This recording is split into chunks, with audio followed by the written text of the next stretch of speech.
Welcome back to CHGO Bears After Dark, presented to you by DraftKings Sportsbook, the official betting partner of CHGO and ALLCITY. Thank you again for joining us tonight. Download that app and sign up and use that code CHGO. New customers can bet $5 and get $200 in bonus bets instantly. That's only at DraftKings Sportsbook, the official sports betting partner of the NBA, with the code CHGO. Minimum age and eligibility restrictions apply. See show notes for details. I am your host tonight. Yes, that's right. I am the captain now, running the ship here. I am Greg Braggs Jr. Joining me is a special guest, going to be on all night with us, Luis Medina from Bleacher Nation Bears. Make sure you follow him at LCM 1986. And if you're not following Bleacher Nation Bears, what are you doing with your life? They'd put out great content. And Luis is a good friend of mine, and I'm happy he's able to join me because we were at Wrigley last night. Wasn't as fun watching the Cubs lose, but they're winning right now. So I guess we got Yohan Gomes back, so that's feeling good. Good that the vibes are right tonight, Lou. How are we tonight? Clearly, Yohan Gomes is the real MVP of the National League because all of a sudden, like, the Cubs can hit again and they can field again. We'll see if the bullpen holds up. Yeah, definitely. So I'm excited to get into a bunch of things with you. It's been an exciting week with Chicago sports, with obviously the Blackhawks getting their luck of the draw with the number one pick. The Bears got their number one pick earlier this year, and now the Blackhawks got theirs. So definitely an exciting, just you can feel the buzz in the city from that.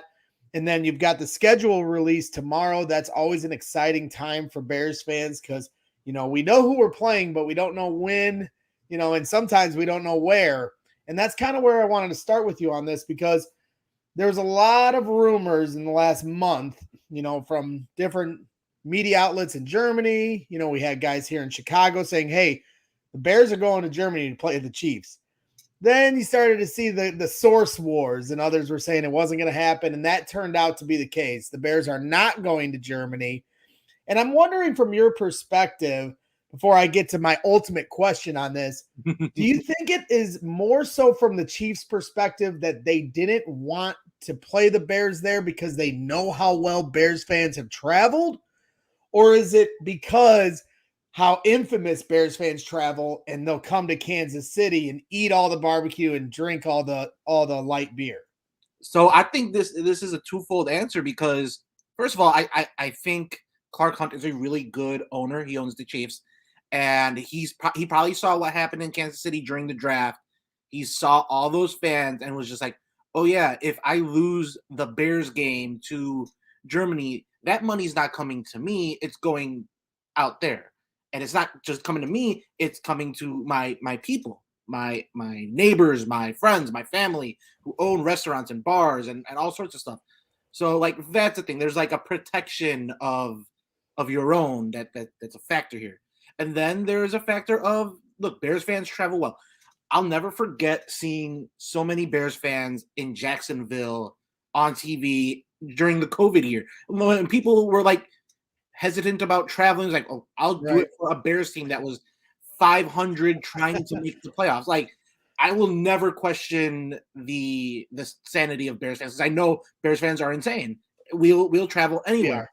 So the Chiefs, not only do they lose a home game if they play the Bears in Germany, that's probably gonna be a 50-50 game. That's probably gonna be like one of those NCAA tournament games where, like, it's a mixed crowd. You might have even more Bears fans because the Bears played there in Berlin a long time ago during the Ditka years.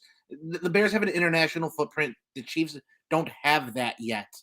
But honestly, like, the Chiefs should just be happy, and Germany should be happy that they're getting the Chiefs. Look, you're getting the defending Super Bowl champs and an MVP. Like, what else do you want? Yeah. Well, and if it came down to the Chiefs' decision, if they're like, we don't want the Bears game in Germany, it's just interesting that they didn't want the Dolphins in Kansas City. They passed on Tyreek Hill, the return of Tyreek Hill. I wonder if that says anything about how they feel about Tyreek Hill. That's a good point. So, a little disappointing on my end personally. I was thinking maybe we'd get sent out there. So there certainly maybe was some selfishness attached to it. I'm not going to pretend otherwise. I went to Tottenham Hotspur Stadium in London and meeting all the international Bears fans that came from all across the country to come to that game, most of them being overseas, but not everybody just from London. I mean, they were from everywhere on that side of the pond, and it was a lot of fun to meet those people. So I knew how many Bears fans would want to go to Germany. So I feel like it's a missed opportunity. And my biggest thing about the whole thing is, it's like, should we play into Kansas City's hand? I brought this up on Twitter today. I was saying it in our chat during our afternoon show. Like, if they're going to block us from Germany because they want us to come and spend all this money and then smack us in the mouth, more than likely being the best team in football. I mean, I'm not, obviously I hope I'm wrong. I hope the Bears go there and upset them, especially after what they pulled here. But the betting odds are not on the Bears. And now all these Bears fans are like, I can't wait to go to Kansas City and eat all this barbecue and go to Arrowhead. Like, I get it, but this isn't a very, advantageous game. And it's for somebody that used to like pick one game a year that I'd go to, whether it be at home or on the road. There was a time where I'd only go to one home game a year, and I'd always pick the Lions just so I knew I'd see a win, and then when I started looking at road games, I don't know if I'm going to be willing, like, it costs money, hotel, maybe a flight, driving, whatever, then all the expenditures you're going to spend there.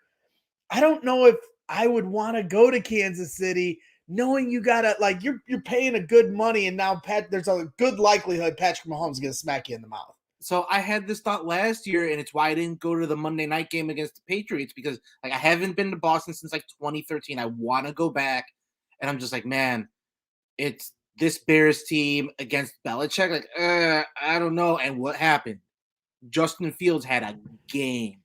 I called it the Justin Fields game. He was doing everything, and Matt Eberflus gave Bill Belichick his lunch. And why can't that happen again? Yeah, I mean, I'll say this much. If it's the first game of the season, which some are speculating it might be, that throws an interesting wrinkle into it, because you know how it goes. First week of the season is always weird. They may not be clicking on all cylinders. They don't know exactly what the Bears are going to be doing with all these new players here. So there's like a puncher's chance in that regard. But, as the season goes on, I mean, the smart money is just against us. And Mahomes has this thing with us. The last time we played him at Soldier Field, he's counting on his fingers. He's letting us know we didn't draft him. And even though all these other teams passed on him too. So he's got this thing with us. I'd love to upset them. I'd love to be wrong. But if we got Justin Fields. Yeah, and I get it. But it's like, if I'm only going to one road game this year, I'm going to Green Bay. Because they don't have Rodgers anymore. They don't have Brett Favre. And I've never been to Lambeau, but if I were to go to Lambeau and finally, cross that path, I'm going this year to smear it in their faces that we now have the better quarterback. That's to me where all Bears fans should be targeting right now. Yeah. Forget Kansas City. You can get barbecue whenever you want. You can go. I'll drive you there right now, Lou. Green Bay, we got a vendetta with this team. It's time to put a foot on a throat here. You're right. I was going to ask you, like, what is your ideal week one matchup? And for me, I'll give you mine. It's Bears Packers Sunday Night Football at Soldier Field. Give us Love versus Fields right away from the get-go. The ratings are going to be through the roof. And like, here's the thing about Jordan Love. There's going to be some intrigue nationally early in the season to see how he fares. There's not going to be that intrigue mid-season because I don't think Jordan Love's any good. I thought there was some prospect hype, and I just don't see it after what he's been through and what he's shown. Give me that week one. Give me that week one at Soldier Field. We always get the Green Bay game at night. No, like, make them a December noon start and let it snow, because I want to go to a snow game out at Lambeau. I'm tired of going up there for prime time and watching the Bears get their butts kicked. Right. And Brendan Segru has brought this up so many times on Twitter every year, because they always have the Bears play primetime at Lambeau. And I think it's like 17 of the last 21 years or something crazy like that, that the night game is at Lambeau. 17 of the last 21, maybe not 21 years, but the last 21 games. And So for me, it's like, yeah, it's our turn to get the primetime game. We rarely ever get it. The one that I always stand out to me at Soldier Field against Green Bay is when Devin Hester was on that drought of punt return touchdowns, return touchdowns in general, and he finally broke through that night. Mike Tirico, at the very last second, he cuts back. He's like, got it, and Hester jumps into the stands, and then he kind of reemerged to the Devin Hester we all knew and loved. That was like the one moment primetime wise against the Packers I can remember at Soldier Field. It's like, I want one of those again. So I am right there with you when it comes to this. I get it with Kansas City. I know you're excited to go, and you not everybody gets to go to road games. So there's a lot to take from Kansas City.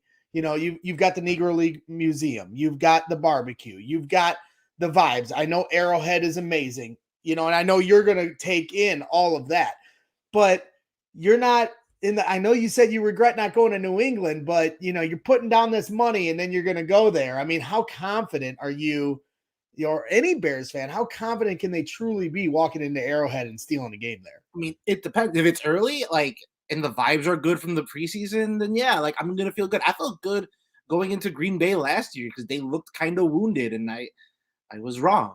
I felt good going there in 2018 to Green Bay, and it was good for a half. It was good for 3 quarters. And then Aaron Rodgers got on a perk and did some things. But I got this one friend, Phil. He every year Phil Latoshan, every year he flies for one game here, all the way from Connecticut. Diehard Bears fan. And every year he kept picking the Packers game. And I'm like, Phil's he'd leave so upset because we got beat, and he's like, Roger's telling us how he owns us, and then he's got to fly back home, and I'm sitting there like, stop picking the Packers game, do my old theory, pick the Lions game, and then of course last year he picked the Lions game and they lost to the Lions, so that was one of the most fun games of the year, though. It was. Yes, it was a lot of that's what I want from the Bears this year. Be fun on both sides of the ball, because the offense was fun last year, and the defense was just like, remember all that fun you had? Well, their offense is going to have that fun now, and I'm just like, no, I don't want to watch this fun. This isn't fun to me.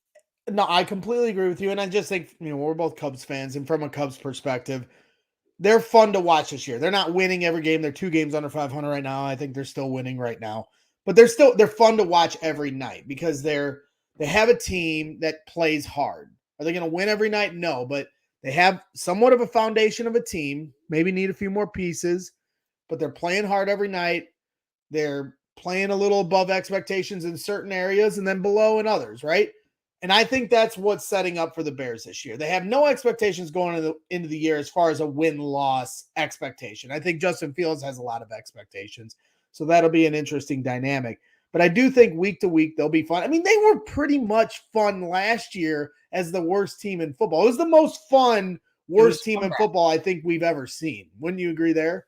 I used the word fun bad every week with this team because they were close, they were competitive, but they just found ways to lose. There was the anti-team, instead of trying to eke out a win and snatch victory from the jaws of defeat, they were snatching defeat out of the jaws of victory. And yet it was fun. How's that even possible? Justin Fields made it happen. Khalil Herbert made it happen. Man, I can't wait to see this team healthy. That's just get me. That's why I wrote about it last week when they started minicamp. I'm just like, just make sure everyone's healthy. I don't have any expectations on minicamp. Just be healthy. Yeah. Getting some people in the chat saying I look like I'm on Nintendo 64 with my internet. I don't know what's going on, guys. I look clear on my end, so hey, maybe you're getting saved from having to look at my ugly face. I don't know. But my super producer in the background, Kevin Wells, doing a great job helping me out here tonight as I steer the ship. We have a graphic of the home and away games. And Lou, I wanted to go over with you. We talked about Arrowhead, we talked about Green Bay as 2, obviously the most desirable, but you also have, San Diego, or they're not San Diego anymore, but the LA Chargers, of course, and a very appealing stadium. You got Tampa Bay, you've got New Orleans. I mean, New Orleans is always great. So is there any of those games that stand out to you as somewhere you'd want to visit, maybe more so than those other teams? don't steal my idea, but like I have a power ranking of Bears road cities / destinations Okay, coming out Friday. there you Uh, go. yeah, New Orleans. New Orleans is, I'll spoil it a little bit of it, but like New Orleans is my number 2 because KC's my number 1. New Orleans is such an appealing place because it's so diverse. It's so different than every other NFL city. Um, and it was on a list of places to go. Cleveland is like my underrated city that I want to go to It's because short. You can short drivable. distance drive. You can take a if you really want, you can take a really quick flight. I don't think tickets will be super expensive. I've eaten and drank there. It's my second favorite. Well, it's my favorite road drinking city. No, it's my second favorite because I moved San Diego to the top. San Diego is my favorite on the road drinking city. Cleveland's close second because there's a lot of local brews. There's a lot of good, and like they don't overcharge you. A lot of places in LA they'll overcharge you. Like be prepared to spend an arm and a leg, but they'll make it worth your while. Sure. But like yeah, Cleveland is like the trip that I've already talked to friends about It's interesting. making. But Well, of also course, like, the last time they went to Cleveland was Justin Fields' first ever start, yeah, and he's the Ohio guy playing at Ohio State.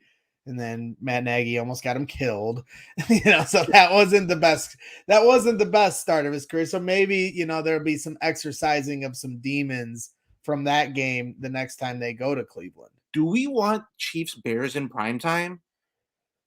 Because you know what's going to happen. There's going to be some revisionist history and maybe some anecdotes from about Matt Nagy and Justin Fields. And part of me is like, ooh, that could be interesting because sometimes we get some really good reporting that comes from those primetime games because you get the extra attention from national reporters. But sometimes you're getting beat over the head with a newspaper, Right. because of like, oh hey, the Bears. No, I mean, yeah, ideally, as a Bears fan, of course, you get the upset, especially with this whole Germany thing, and kind of poke at them about that. Hey, you wanted us at your house, now we beat you, you got it. The Mahomes Fields aspect, Nagy too, like you said. There's so much juiciness there for a Bears upset. But is it really? I mean, like realistically, like Carm was talking about on the afternoon show today, like looking at the schedule, like we all do as fans every year.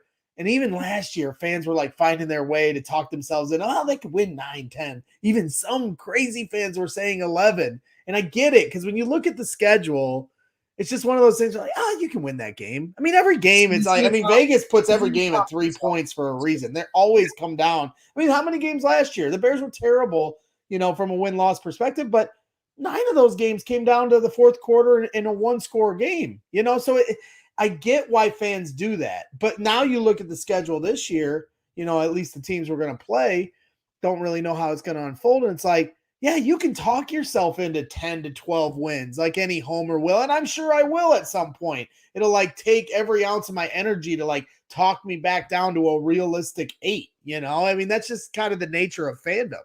But like that's kind of what the NFL is. Like every team can win 8 games. The good team, like if you can win your one score games, then you can get to 10 wins and make the playoffs. What was the stat last year where the Bears, if you would have flipped their record in one score games, they would have been like, 12-5 or something. And I'm just like, oh, well, yeah, you get a little fortunate. The reverse Viking. We were the reverse Vikings because the Vikings, it was the opposite. They won every one score game. I'm super hesitant to share gambling advice, mostly because if I'm wrong, I don't want someone to like come take my legs out from under me. But man, I don't know what the Vikings win total is in Vegas or at an odds book. But man, I want the under so bad. I just don't trust them. I get it. So, kind of last spot. We talked about kind of desirable places to go. We talked about, the whole Germany thing. You know where the Bears fans should want to go? Where? US Bank Stadium and SoFi. You know why? Because those are the stadiums that the Bears are looking at as inspiration for That's a great point. That's a great point. I mean, and I think specifically with LA, it's more of like a village atmosphere when you walk up. Like Minnesota's, obviously, that's where Kevin Warren came from. So that's certainly a good one and a drivable, is if Another you're in the drivable area, if you're in the Chicagoland area, it's drivable, distance. But with LA, you get the stadium, state of the art stadium, and somewhat of a village around it. Maybe not to the extent of what Arlington, Park's going to be. So that's definitely an interesting aspect. You're giving us a lot of teasers to your article that's going to be coming out on Friday. So I appreciate that. I don't want you to spill the tea on all of it. But let's just look at the schedule one more time. Pull it up if you don't mind, Kevin. Because basically, I just want you to go over any other thoughts or predictions or preferences you have, whether it's primetime games, who you want opening night. Obviously, we always want our bye in late November. But that's an obvious one. But you can, if you have a preference on where you buys, do you want them on Thanksgiving? Normally last year we had it off. So I feel like they're going to put us back there. So we didn't get the Black Friday game. They're going to put Aaron Rodgers on every primetime slot possible. So now you look at some of the home games. That Panthers game is certainly interesting. Yeah, I want that for week 1. Will it? Well, I hope not, right? You want it to be like week 8 to give it a chance of Justin Fields versus Bryce Young, right? What about Justin Fields versus Andy Dalton? Oh my gosh. Come on. I mean, do we ever avoid these moments, right? Where it like everything comes full circle. I mean, that certainly would be funny. And football, if it was Andy Dalton, then you get a chance to take them down and help your draft cause too. And help your future draft cause. My one request to the NFL, and I hope the NFL is listening. And if they're not, yeah, they're watching. No, they're definitely watching. Say it real nicely. Please give us Tampa in like December. Please, it'll give me a chance to go see some family in Orlando. There's some Cuban spots I want to hit in the Tampa area. I'm gonna want to get out of Chicago in the winter. Please, please, please. Thanksgiving, I had this conversation with a friend the other day. Thanksgiving in Detroit is, well, actually, I would. First of all, I'd like a Thanksgiving in Chicago. That would be fun. The NFL owes us one for sending us to Green Bay. Yeah, but they're never going to do that. If we're going to play on Thanksgiving, it's going to be at Detroit, right? I know it is, but like the NFL needs to do us a solid. I'm tired of going to Detroit for the 11 o'clock game. I'm tired of, they did Green Bay for the Favre retirement show. Like, let the Bears have a Thanksgiving Day fun game. But I will accept Detroit in Thanksgiving this year, and this year only, for 2 reasons. One, it gives me a chance to host Thanksgiving again on Wednesday. So usually when the Bears play on Thanksgiving, I have friends and and it's usually just friends who are usually from out of town. They come here and like I fry a turkey, and I have a Thanksgiving on Wednesday, so I can have the whole day to watch football. And so I'll take that if that's the case. Now, Thanksgiving in Detroit is something my girlfriend and I talked about when she was around. She's got family out there. It was a trip that we both said that we would take if the Bears ever played. And I think because the NFL loves to just like jab at my heart with their scheduling, I think they're going to schedule Detroit Thanksgiving, and I'm going to just be like, oh, what could have been? Oh, well, I'm going to have Thanksgiving Wednesday like I do. And like, some traditions deserve to live on. Yeah, well, it'll be interesting. My request is to CHGO because they were talking today, and I don't know if they're going to plan anything like this. Like last year, we didn't go to any games. I tried the first couple games to like go to the game and then leave at halftime or the third quarter, and then go back to the studio for the post game show, and it was just so chaotic to try to do it that way because you're driving back like in the middle of the fourth quarter. And it's just impossible to do a respectable post-game show. I'm still watching when I'm driving, even though I shouldn't be. Got it on my phone. I'm listening to it on the radio, but it's just not, you're not locked in enough. You're trying to find a parking spot. So I stopped going to games, and everyone knows me, right? The brags in the stands. So that's what I live for, is to go to the games, to be in the stands, to capture the moment on my phone, whatever. And it was hard. It was really hard for me last year to not go to games. It was, obviously a dream of mine to be able to sit, on a post-game show with Adam Hogue and Corey Wooten, Mark Harmon, Nick Moriano, Will DeWitt. I mean, this is what I've always wanted. So I'm not complaining by any means.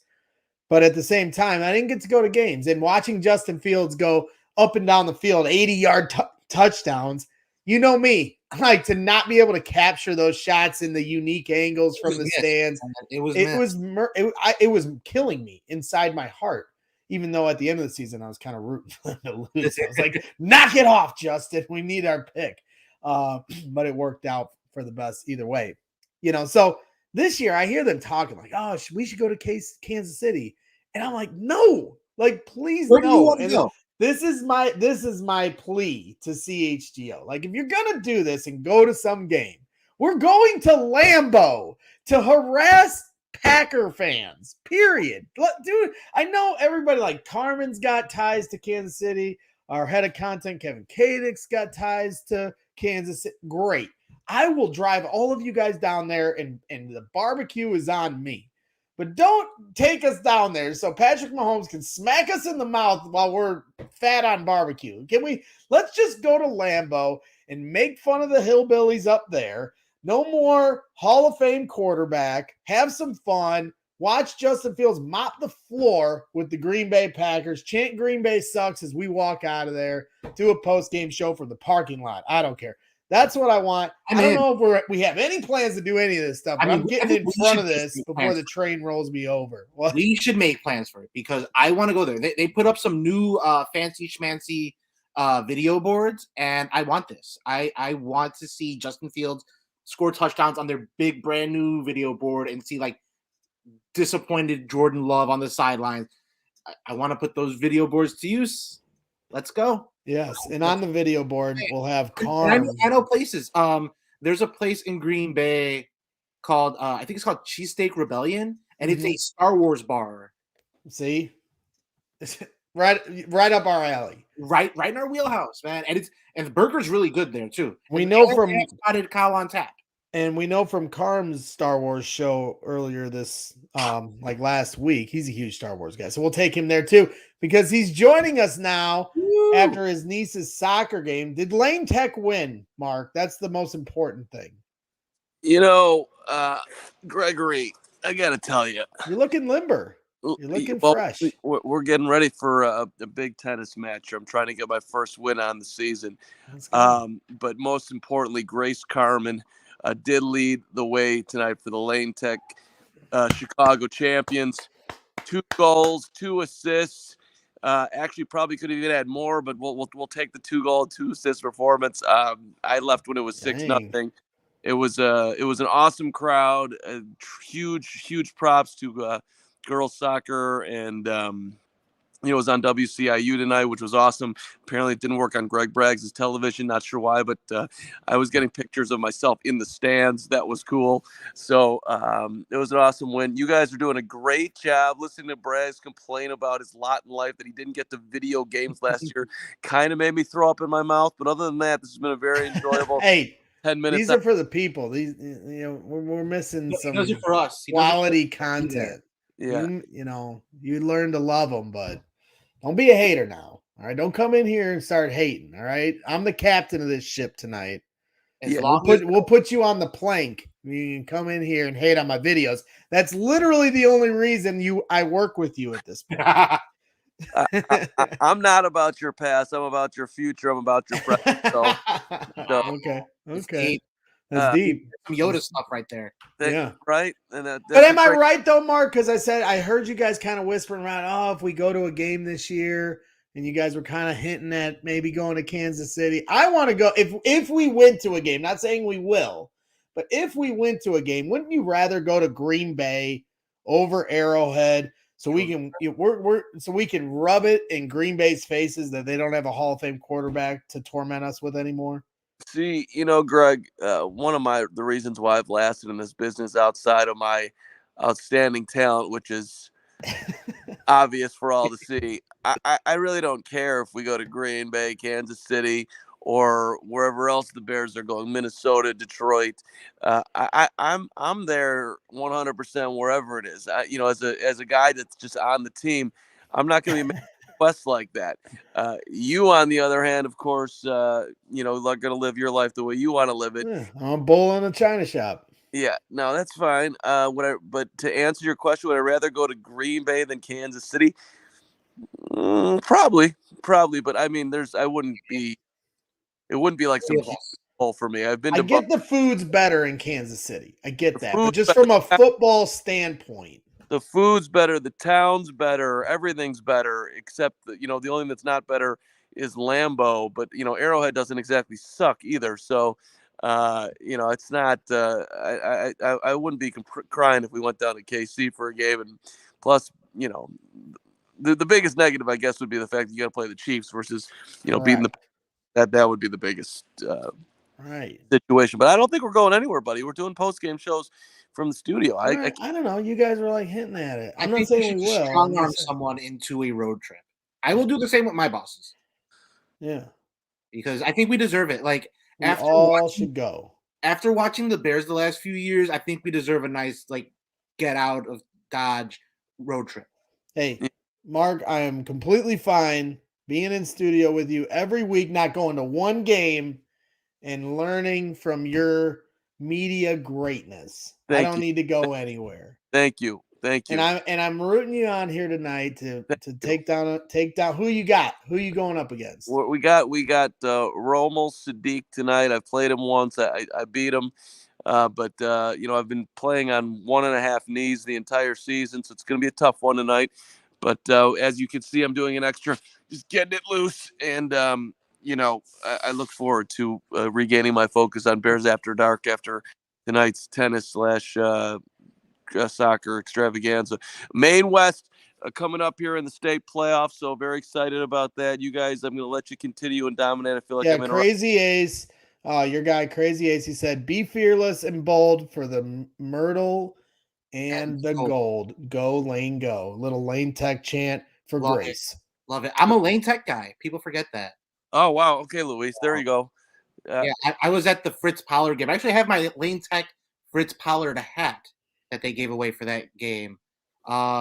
Big Lane Tech football guy I am. So I got to tell you, Lane Tech security was unbelievable tonight. I brought in dinner because I hadn't eaten all day, and they were like, yeah, no, buddy, we're not. And I had wrapped the dinner up in my sweatshirt because somebody told me that they weren't letting food in. I mean, I figured I would get by the security, but shut me down. They're like, just like it was in high school for me, man. You couldn't You can bring a full Thanksgiving meal into Wrigley. I know. I'm like, what the hell's the problem here? Are you kidding? I can't eat food. What are we doing? What are we doing? You have to buy the hot dogs that have been there since I graduated. So. Right. I mean, but there weren't any hot dogs. There was. They got to get rid of them. Yeah. Exactly. All right. Well, good luck, Mark. Thanks for stopping in and making sure I'm okay. I haven't wrecked the ship yet. You're doing a great job, I'm sure. Luis, thanks for being on, man. You're awesome. Thanks for having me, man. Brother. Keep killing it. Yeah. I'll talk to you guys. Later, player. Later, guys. All right. So we're moving on to our next spot. But before we do, we want to give a shout out to our fine sponsors at DraftKings. We really appreciate all their support in our ventures here at CHGO. And, Lou, we got the Golden State Warriors on the brink. Are they tonight or are they tomorrow? They're tonight. They're tonight here at 9, right? Or is it at 8? I thought it was a 9 o'clock start. I'm worried about my Warriors, man. Steph Curry's my favorite player. Yeah, I'm in the same boat with you. If the Bulls could ever get their stuff together, I'd stop rooting for other teams to beat LeBron. But since they haven't gotten their stuff together, I got to root for our Golden State Warriors to take down LeBron because I am a LeBron hater. I'm not afraid to admit that. So in that regard, the chase for the NBA title is in full swing.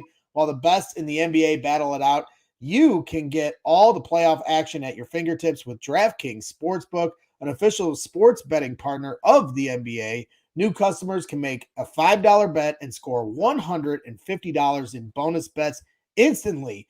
Plus, everyone can score a no-sweat same-game parlay every day during the NBA playoffs. Open the DraftKings Sportsbook app, opt in, and place a same-game parlay on any NBA game. If your bet loses, we'll give you a bonus bet back in the amount of your initial bet up to $10. And make sure you use the available lines and odds from the DraftKings Sportsbook app for the upcoming game. Download the app at download the app now and sign up with code CHGO. New customers can make a $5 bet and score $150 in bonus bets instantly. Only at DraftKings Sportsbook with code CHGO. Gambling problem? Call 1-800-GAMBLER. In Massachusetts, call 1-800-327-5050 or visit Gambling Helpline at gamblinghelpline.org. In New York, call 877-8-HOPENY or text HOPENY 467-369. In Kansas, call 1-800-522-4700. On behalf of Boot Hill Casino and Resort, 21 or older in most eligible states, but age varies by jurisdiction. Eligibility restrictions apply. See show notes for offer details. See DraftKings.com/sportsbook for details and state-specific responsible gambling resources. So there it is. I got through the DraftKings ad read. That was not easy. That was a mouthful, man. That was a mouthful. I tried my best. Gary says I hate all of the, I don't know, in the chat. I do not hate all of you in the chat because you just had to bear with me as I got through that. That was brutal. But I'm going to get better the next time I get through that. I know Carm's going to bear me for that one. Practice makes perfect. Practice makes perfect indeed. Speaking of practice, the other thing I wanted to bring up to you that's kind of off the field, kind of subjects that I'm really keened in right now and awaiting an announcement on is Hard Knocks. And we talked a little bit, I think I was talking with Samir about it last night. He was just telling me how much he loves the in-season Hard Knocks more than the training camp one because of the dimensions of the storylines aren't as scripted. The training camp one, They kind of tell a player's story and then watch them through camp. Whereas the season one, they kind of follow the week-to-week drama of what's happening currently with the team. So I'm keyed in. I want the Bears to get Hard Knocks. I want to peel behind the curtain. I want to see what it's like inside Hallis Hall. I want to see how these players interact. They've never had it. And I feel like Kevin Warren is that little wrinkle that might convince George McCaskey to promote this team on the next level, because that is the other aspect of this that I just feel like is getting lost. Virginia McCaskey is getting older. You know, she's not long for this earth. She's been here a long time. She's done so much for, her dad's done so much for this league, Papa Bear House, the whole bit. And a lot of people don't know her story. And I just think how nice it would be while she's still around to do Hard Knocks, put a spotlight on her story, the Hallis story that is the NFL, along with this team and all the little storylines, Justin Fields, the bevy of picks and Darnell, everything. It's just, I think it's a match made in heaven. All it takes is for the Bears to approve it. What say you? So I've been a hard no on Hard Knocks since forever. However, the way that you put it, if you gave us that Virginia McCaskey, here's my thing with the Bears on Hard Knocks. And I've been a hard no because I see how it's produced. I see the angles, and it's just, I know how they do the Bears. They never do every national broadcast does the Bears dirty. For better or for worse, just be honest with it, they do us dirty. They make us look bad. They make us look like we're these slovenly pigs.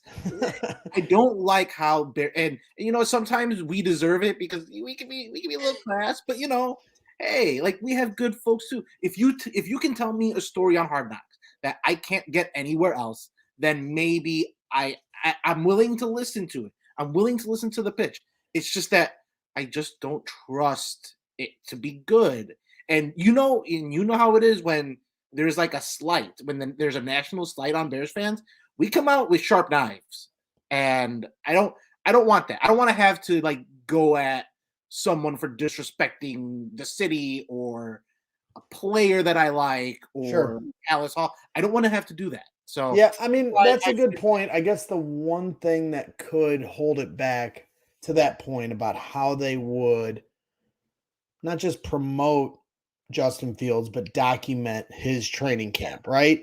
And there's so much on the line for him this year to take another monumental step. I thought he took a really big step last year. I mean, hell, Yes, he received one MVP vote on the He worst certainly team did. in football. He's one of like 14 guys that received an MVP vote, albeit one, but he received one. And that just speaks to how great he was on a really bad team last year. Of course, there is lots of room for improvement with him, as is there is with the rest of the team. But this whole, can he be a pocket passer? Can he take the next step as a passing quarterback is something that has to still happen.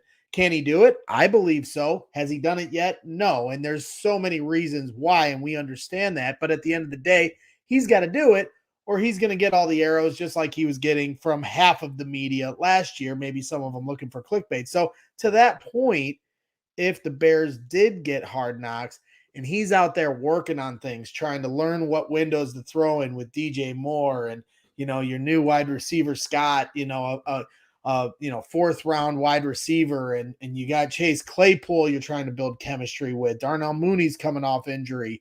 And yeah, they have all these pieces, but is it all going to look right in training camp? Maybe not. And then you miss some throws, and now all of a sudden you got guys, like LaShawn McCoy taking the ball and run with it and making these narratives that he's never going to be a passer, and then Bears fans are losing their mind. See, I wish we could do with LaShawn McCoy and people of his ilk, like what they did in that Simpsons episode where the Halloween episode where the zombie advertisements come to life. I know where you're going. Just don't look. Just don't look. And I thought you were going to say the Halloween episode, because isn't it a Halloween episode where they put them all on a rocket ship and shoot them to the sun? Yes, that's also, I would like to do that too. I thought that's the one you were going with, and then you went much nicer. I'm putting them on the rocket ship and shooting them to the sun. He craves. Like, I know it's hard because he's got a big platform. He's a big star, but like, don't give stupid people attention. That's like my rule number one. Like, don't give stupid people attention. Well, you have to do that, because then if you don't, then I don't get any attention, and I wouldn't like. They're not stupid. I know. I'm kidding. Well, I can be. You never know.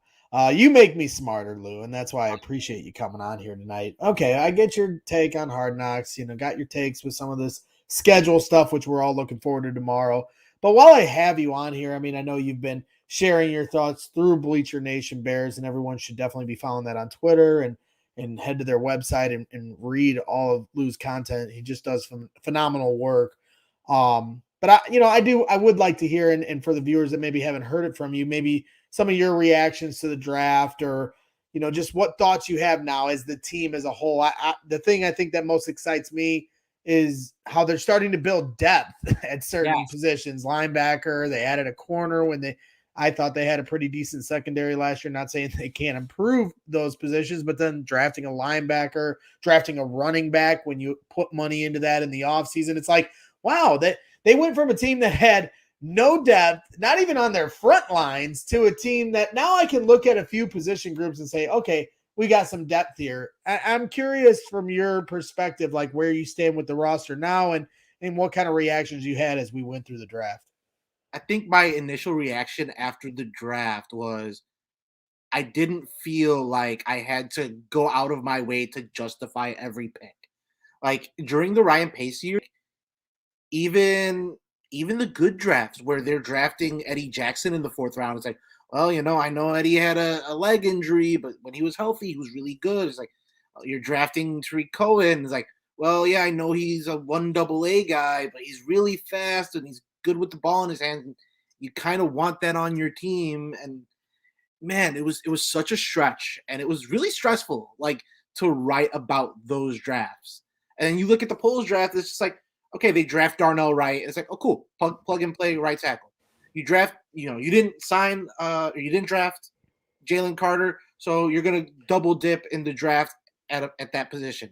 Cool, you got some guys who have some traits, and you clearly trust your defensive coaches, because you got a lot of guys who have traits but kind of questionable overall skill. Like, cool, defensive staff, build them up. Tyler Scott's think about where the Bears receivers are compared to last year.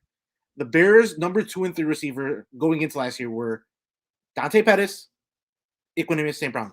Those guys might be WR6 right now, because of everyone ahead of them on the depth chart. There's so much usable depth. It's not just depth; it's usable depth. Like like Tyreek Stevenson. Yeah, the Bears didn't need a corner, but all of a sudden you can play Kyler Gordon in the slot where he was, I thought, is playing his best. You don't need a running back because you've got Khalil Herbert and you've got Dante Foreman. Man, having someone like Roshan Johnson who can block and receive and run, you can be running some San Francisco 49ers stuff with those three running backs and Justin Fields' mobility. Tight end, Robert Tonyan, he said it. I'll say it again. He was dreaming about playing for the Bears while he was playing against the Bears. He was. Now he gets that chance. Man, this Bears team has depth, and they've got fun stories. They've got fun people to follow. I think that's what's most important. I think that's the thing we shouldn't lose sight of, is that they're better than last year, and they should be more fun. Yeah, I completely agree. It's going to be interesting to see, how the Pickens and Dexter develop as D tackles because we need it so badly. It'll be interesting to see if they sign, an edge, a defensive end. It's an obvious need. They still have money to spend unless they're going to hand out extensions to guys like Cole Kmet and Jalen Johnson, which I don't anticipate. Maybe Cole Kmet. But I think the Jalen Johnson will be the waiting game on that. So let's hope that they can add, that kind of help. So that will help the development of some of those interior defensive linemen. Can I offer up something crazy? Let's. Chase Young. He's an Ohio State guy. Maybe Justin Fields has his history with him. He didn't get the fifth-year option picked up in Washington. There's been some unease there, and they've spent money on a whole bunch of other defensive linemen. Call them up and be like, hey, man, like, you're not going to keep him around for long. Let's make a deal. I mean, I've heard people bring it up before. I think people are worried because how many games he's missed. But then that's why a player of that caliber is going. I mean, if he had missed those games, then he'd never be available. So you're taking a risk. And then I guess the question would be, at what cost? How much would you be willing to give up to take that risk with Chase Young? Even with, I understand it's a risk because of his injury, even with his incredible talent. I mean, I think, no risk it, no biscuit. He's one of those players where I think the juice is worth the squeeze. I don't know if I'd give him like the super extension right away, but man, if you can get him in the fold and he elevates your defense, and he's young too still. So yeah, I mean, I kind of want that. Like, for years as a Bears fan, I've been trying to figure out like which disgruntled quarterback is going to force their way to the Bears. That's what I've always been trying to find. Now we have Justin Fields. I don't have to worry about that anymore. Now we have to find other disgruntled players at other positions who, hey, I want to leave. I want to get paid. Find those guys. Like the Rams did such a really good job at that, with Jalen Ramsey and Von Miller. Like, I want to see the Bears be that creative. Yeah, I agree. They're going to have to take, I mean, it's just going to be interesting because they've got to get somebody. Travis Gibson, Dominique Robinson. Those are nice rotational pieces. Right. It's not enough. And it'll just be interesting. Like, is there going to be any kind of cuts, that we're not, anticipating? The one that really stuck out to me was Courtney Cronin brought up the name Danielle Hunter. And yeah, if the Vikings let him go. And just the fact that she brought him up as a potential guy that could, to monitor, like she was close to the Vikings organization. So for her to throw that out there, yeah, it certainly got my ears up. I know some people I think are bringing up like Carl Lawson. And yeah, Gary Ross is bringing up. We have, DeMarcus Walker on the team, of course. I do like DeMarcus Walker. Like that's. I mean, but rotation, like if he's your rotational piece, a guy then now you're talking turkey. Like if you're expecting him to be Robert Quinn, then I think your expectations are a little too high, right? Braggs, I'm going to save us a conversation that I wanted to have in August at training camp. We're going to have it now. DeMarcus Walker reminds me of Alex Brown. Wow. Think of what Alex Brown was with the Bears.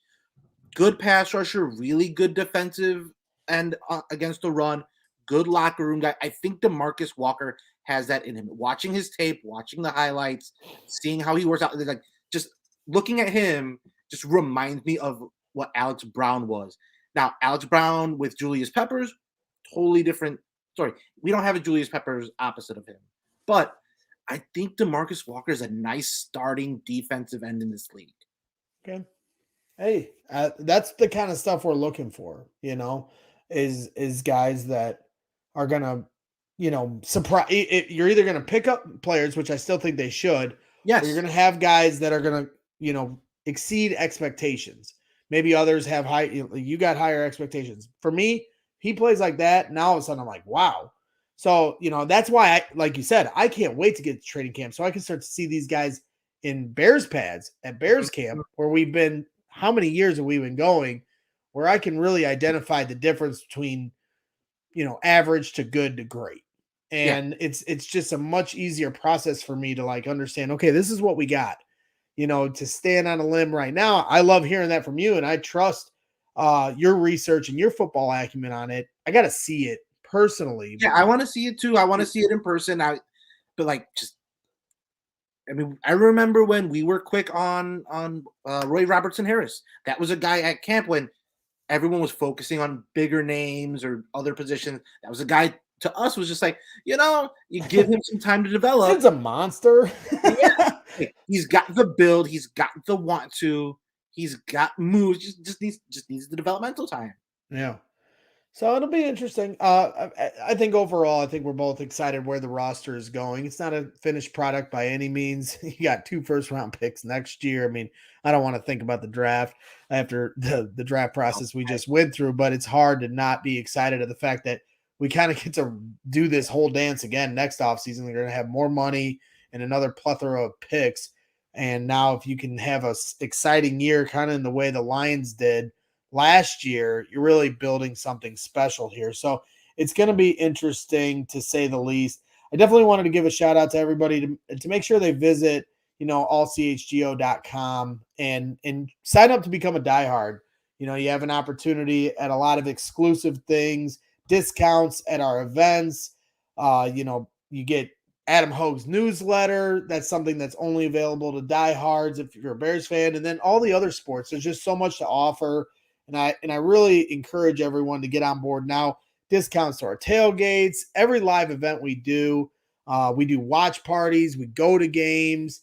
So there's just a lot to it. And then you get discounts on shirts. If you sign up, you get a free shirt. So, it quickly starts to pay for itself in a lot of ways. And then you get a lot of extra content. I mean, if you're a Blackhawks fan, how could you not want to get on board right now with Bedard coming to Chicago here in 7 weeks? I mean, LeBron on skates. I'm telling you, and make sure you visit our CHGO locker. If Kevin, if you don't mind pulling up our new shirt, we got a Bear Down shirt, and they did such a great job putting together this design. And I definitely encourage everyone to go out and get the new Bear Down shirt. I don't know if Scott's prepping for our Cubs show too, so I hate to put him on the spot here. If you don't have it, that's okay, Kevin. But we do have the brick by brick graphic Kevin just put in the private chat. So here it is on the screen. And obviously we all know Brax for the brick by brick saying, and a lot of the Bears players too. So this is a Bears saying, in a lot of ways, when are you getting residuals from that? I'm not getting any residuals. I'm a team player. I was honored. I heard Ryan Post say it. I'm like, the Bears aren't sending me any money, yet. Tremaine Edmonds came out and said it when he first was signed, and a lot of these different players have put it on their Instagram. I know it's not a saying I invented, but it is certainly something I've lived by for a long time, and I was honored when CHGO decided to make it a shirt. So you can get that shirt. If you become a diehard, you can get it in a hoodie, and our hoodies are really comfortable, really well designed, nice string. Like it's not the cheap string. They're nice hoodie in material. October. Yeah. Well, that's why I wore it last night. It's like my last few chances to wear everybody's like, you keep wearing this hoodie. Are you ever going to take it off? I go, dude, these are like the last days we're going to be wearing a hoodie. So I'm taking advantage of the hoodie season while I still can, because it's getting to almost tank top season. Today it was certainly a hot one out there. So head to the CHGO locker, become a diehard. There's just so much to it. We do happy hours where you get to hang out with us on a Zoom. It's private. Hoag's there. Woot's there sometimes. Carm's there. You can make fun of us. We have a lot of fun. So that's my spiel. So on to the last segment here of the show. There was a couple things I wanted to pick your brain about. We'll get into the fun stuff at the very end. But the one thing I did want to ask you with this Connor Bedard news, it just kind of was like a seismic moment in Chicago. There was a guy wearing a Team Canada Bedard jersey walking into Wrigley yesterday. And it just kind of goes to show you the level of superstardom this guy is and what's coming to Chicago. And I was just wondering, because the Bears got the number 1 pick, and it was an unbelievable moment. I went crazy in studio with Corey and Adam and Carm, and it was just such a special moment because we knew how important it was to set up for the Bears offseason that we already knew was going to be huge. Then the Blackhawks get this number 1 pick, and I'm like, just playing the compare game, I'm like, this is like bigger than the Bears pick. Which is crazy to think because I literally was about to run down the street naked. I was so excited about the Bears. Yeah, I didn't. Luckily for everyone, I didn't get arrested. But, that's how excited I was. And now the Blackhawks, like, that's what I'm seeing. Like, people streaking through the, Lakeshore Drive because the Blackhawks got Connor Bedard, this Peyton Manning of hockey, as that's the way people explain this guy. I'm not a hockey guy, but I can understand the significance of the moment. And I was wondering from your perspective, like, do you think that did you think it was a bigger moment, like, as far as just like importance to this city? I understand they're both going to be important moments if things go right for both teams. And then, maybe more importantly, is there anything comparable in Bears world to that moment? First of all, that's the biggest moment for the Blackhawks since 2015. Like, biggest positive moment. They've had a lot of lean years since and a lot of off the ice stuff that's been bad. But that's like that's probably like a top 5 Blackhawks non-championship moment for our era, our generation. Right. I think, I'm excluding any buzzer sounds. Team wins the championship. And then from a Bears perspective, you know what it reminded me of? Like, just dealing with friends in group chats when they canned Mark Trestman and Phil Emery after 2014. Mm-hmm. That's what it kind of reminded me of. It's just like, well, you kind of don't expect the Blackhawks to win the lottery. You don't expect the Bears to fire coaches, before the end of their contract. When we got the news that Emery and Trestman was gone. Ooh, hallelujah. Hands to heaven, man. And then when I'm just like, I'm watching that draft. I'm watching the draft lottery. And I'm just like, okay. Well, okay, at least it's not the Blues. At least it's not the Red Wings. Oh, hey, they're going to be in the top 3. And then ESPN flubs it and says it's the Blackhawks or the Anaheim that's going to be picking first. And I'm just like, oh. Yeah, we had a great reaction video with our CHGO Blackhawks team. Mario went absolutely insane, probably matched the energy I had when the Bears got the number 1 pick. It's different circumstances because the Bears obviously didn't get it through the lottery. They got it by a miracle game. They got it through the lottery, all right. Yeah, maybe even more rare or less odds than a lottery with the way that game unfolded. I was refreshing Twitter because I didn't have the game. CBS wasn't showing it. Fox wasn't showing it. I don't have Red Zone. So I'm refreshing Twitter trying to figure out, like, is this happening? Is this happening? Is this happening? Oh my God, it's happening. I was watching that game with my pops, and I was like, I got to write this. I wrote it. I banged it out on my phone really quickly. That was a moment. It's probably for your benefit that you couldn't watch it because we had it. So we're watching this, and like every, timeout or, between snaps, you're just like losing your mind because it's just so much of a wave of emotion and you just can't believe that it's happening. Mm-hmm. And you also don't want to get your hopes up because you're like, you still need like 4 more miracles for this to occur. Yes. And then each miracle kept happening. And it was just one of those moments. It is very comparable. And the Bears ended up with DJ Moore, a future first-round pick. They get their right tackle. So it's certainly the building blocks. It's not Connor Bedard. I mean, it's such a different stratosphere of superstardom. If the Bears end up winning a Super Bowl off of this trade, then I guess you can then wash it out because of the importance of a Bears Super Bowl in the city. We haven't seen one since 1985. It's certainly interesting. I think the only thing you can really go back to, and this is before our time, but once upon a time, the Bears lost a coin flip for Terry Bradshaw. Yeah. And so we didn't get that pick. So it's not a moment in Chicago. So a lot of Bears fans don't even remember, like obviously anybody that lived through that era does, and will tell you those stories. But a lot of Bears fans my age don't even realize that we very well could have had, it came down to a coin flip or Terry Bradshaw would have played for the Bears. Yeah. Once every 4 years, Bradshaw tells the story when the Bears and Steelers plays. Like, I was this close to being a Bear. I remember talking to Papa Bear Hallis. Right. And like in an alternate universe, like what would this franchise be had that happened? And that's essentially what just happened to the Blackhawks, right? So but on the good side. Right. And it worked out for Chicago this time. So I'm excited for our CHGO Blackhawks team. I'm excited for Chicago. I'm not the biggest hockey guy. Not gonna hate on them though. I'm gonna be happy for. That's the power of the Bedard thing. It's just like people who aren't hockey. Like, I'm not a big hockey guy. They're like, I care if the team is good and it's interesting. I'll watch. I'll show up to a game. So we got this guy in the chat, Cliff Victoria, saying, "Don't get me started on Terry Bradshaw. Guy cost me $1,000 in fantasy football." Oh no! Were you playing fantasy football in the 70s? Because I think you were the only one. I understand it's probably a story from more recently, but it read like you were playing fantasy football in the 70s, so that made me laugh. Maybe Cliff, if you want to put that story in the chat, I'll read it. But it's certainly interesting. Sorry for losing your money. Maybe don't listen to Terry Bradshaw for fantasy football advice. Take the opposite of Terry's advice. If you want fantasy football advice, like go to Matthew Berry. I went to Field Yates for a long time. Those two guys, like, don't go to Terry. I don't even think Terry knows what fantasy football is.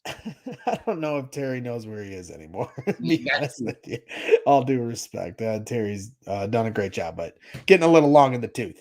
I know I'm the ageist. I do the ageist thing here because I like to make fun of Cram. So he won't be happy with me for making fun of old people. But not there. I go. I just made fun of Cram. I just put Cram in the same breath as old man Bradshaw. So I'm sorry if Cram. Mark knows where he is, though. Yeah, Carm's playing tennis right now. He's not paying attention. He'll never go back and see this, so we just won't tell him.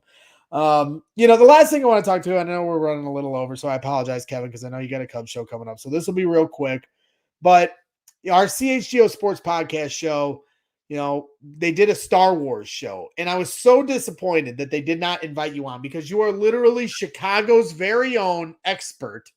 You're Roger Ebert of Star Wars world. It's the Star Wars universe, and they do a Star Wars show. They do these rankings. They don't invite my guy Luis Medina on, and I was so disappointed. I called him out on Twitter for it, but I wanted to give you your chance in the sun. Stake your claim. You can break down. You can look at their rankings. Tell me what you think of it, and then maybe give me what you would have done in the same scenario. So we'll quickly go over this, but it was certainly interesting. Kevin, it was a snake draft.